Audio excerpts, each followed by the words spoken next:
शांतारामने समोरच्या आरशात आपल्याच प्रतिबिंबावर नजर टाकली.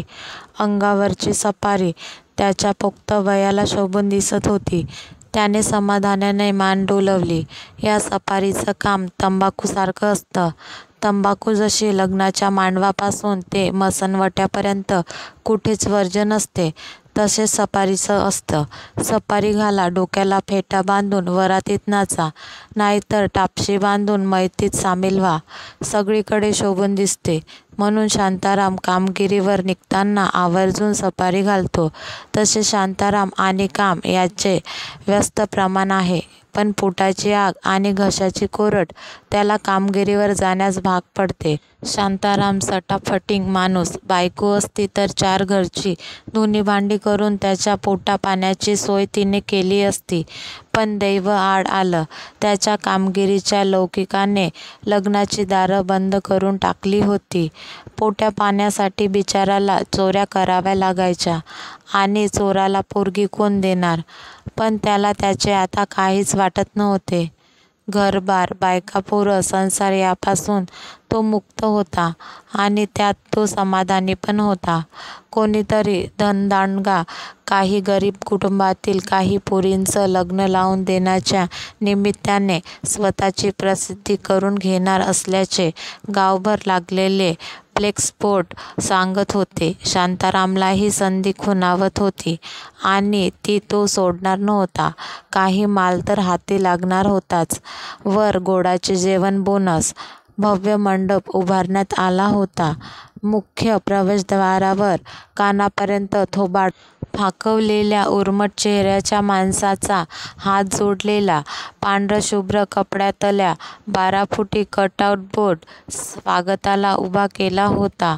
डीजेच्या भिंती आणि बाकी वेगळं काहीच नव्हतं. नेहमीची लगीनघाई, माणसांची वर्दळ. तेच ते. फेटे बांधणारा 1/2 करून फेटे बांधत होता. बगलेत कोऱ्या फेट्याच्या चावडी धरून जवळच एक पोऱ्या उभा होता. शांतारामने लगबगीने फेट्यावाल्यासमोरची खुर्ची गाठली. कोण? फेट्यावाल्याने विचारले. मामा. पर कुणाचा? गौरीचा. बाहेरच्या बोर्डावर वधू-वरांची नावे होती. त्यातलं एक नाव शांतारामाच्या लक्षात आले. फेट्यावाल्याने टरटर एका फेट्याचं कापड फेडलं आणि फरफर त्याच्या डोक्याला गुंडाळले. त्या गुलाबी फेट्यात शांताराम ऐटबाज दिसत होता. चला, एक फेटा एकदा का डोक्यावर चढला की माणूस VIP सारखा मांडवभर फिरू शकतो हे शांतारामला ठाऊक होते. प्रथम त्याने एक चक्कर स्वयंपाक चालू असलेल्या कणातीत मारली. मोठ्या जर्मनच्या पातेल्यात 4 बोटं तेलाचा लवंग असलेली वांग्याची रस्साभाजी रटरटत होती. आसमंतात त्याच्या मसाल्याचा वास भरून राहिला होता. त्या दरवळीने शांतारामाच्या पोटात भुकेने खड्डा पडला. तो तेथून बाहेर आला. त्या कणातीला लागूनच काही खोल्यासारखे आडोशे उभारले होते. बहुधा बायकांना कपडे बदलायला सोय केली असावी. एका आडोशाच्या खोलीत त्याने डोकावून पाहिले. कोपऱ्यात लोखंडी पत्र्याची ट्रंक होती. तेवढ्यात कोणीतरी त्याच्या खांद्यावर हात ठेवला. तो थरारला. मायला, काहीच न करता पकडलो गेलो. मामा, बबिता दिसली का हो? त्याच्या खांद्यावर हात ठेवणाऱ्या 12 वर्षाच्या पोरीने विचारले. बबिता? हो, आत्ताच तिकडं किचनकडं दिसली होती. ती पोरगी उड्या मारीत निघून गेली आणि एक दांडगा माणूस त्याच्याच रोखाने आला. त्याच्या अंगावरचा पांढऱ्या फक्क खळीच्या शर्टावरून तो या कार्यक्रमातील एक कार्यकर्ता असावा हे शांतारामाच्या लक्षात आले. पाव्हणं, इथं काय करताय? तिकडं लगीन लागायची दंगल उसळली हाय. चला. आहो, इथं कोणीतरी पाहिजे. सगळे लग्नात गुंतले तर या सामानाकडे कोण लक्ष ठेवणार? हां, ते बिन खरंच की. असल्या पब्लिकच्या कार्यक्रमात सोट्टे घुसत्यात. तुम्ही ठिवा नजर. मी जातो मांडवात. तो टोणग्या दूर गेला तसे शांतारामाला हायसे झाले. ट्रंकच्या किरकोळ कुलपाने शांतारामला फारशी आडकाठी केली नाही. आत 4 साड्याखाली 4 बांगड्या, कानातले आणि एक अंगठी त्याच्या हाताला लागली. बस झालं. फार हाव करण्यात मतलब नव्हता.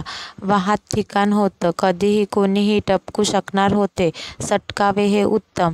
तो झटक्यात बाहेर पडला. मांडवात लग्नाचे विधी चालू होते. एका ओळीत 4-6 नवऱ्या नवरी समोरच्या हवनकुंडात गुरुजी सांगतील त्या गोष्टींची आहुती देत होते. तो एका जोडप्यापाशी थांबला. त्याचे लक्ष जमिनीकडे गेले. त्याच्या पायाजवळ नव्या कोऱ्या रुमालात काही आभूषणे त्याच्या नजरेस पडली. जी बाई ते सांभाळत होती ती जरा बावळट असावी.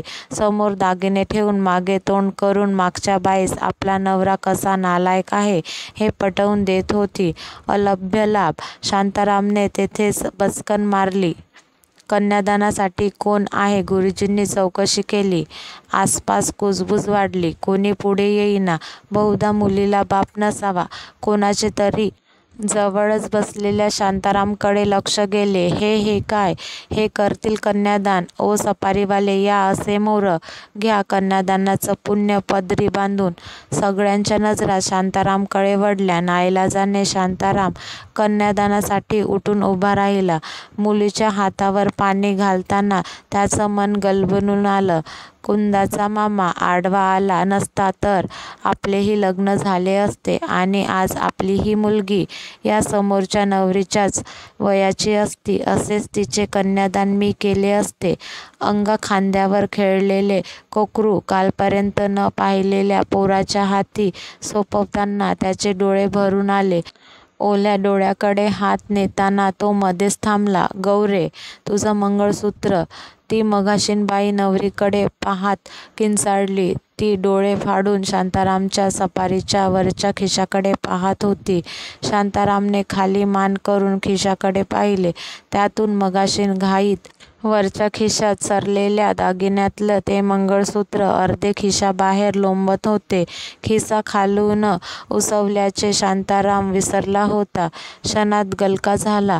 चोर चोर लोक शांतारामवर तुटून पडले. लाथाबुक्क्या पुरुष बाया जमेल तो मिळेल त्या वस्तूने त्याची धुलाई करू लागला. थांबा, सर्व थांबा. नवरी जीवाच्या आकांताने ओरडली. क्षणभर सगळे पुतळ्यासारखे स्तब्ध झाले. आता जीव घेता का त्याचा? पोलिसांना बोलवा. असल्या भाड्याचा मारून भुंगा कराया पाहिजेल. आर कायदा हाती नगा घेऊ.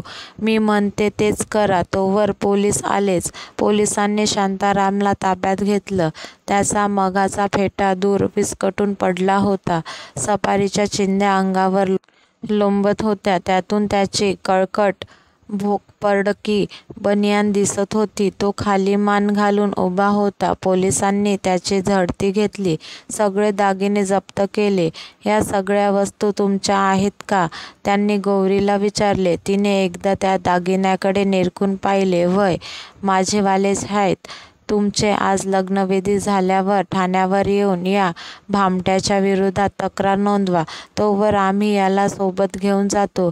लग्न येथे लागलंय. आहेर आम्ही याला देतो. तेची गरज नाही. माझी काय पण तक्रार नाही. सोडा त्यासनी.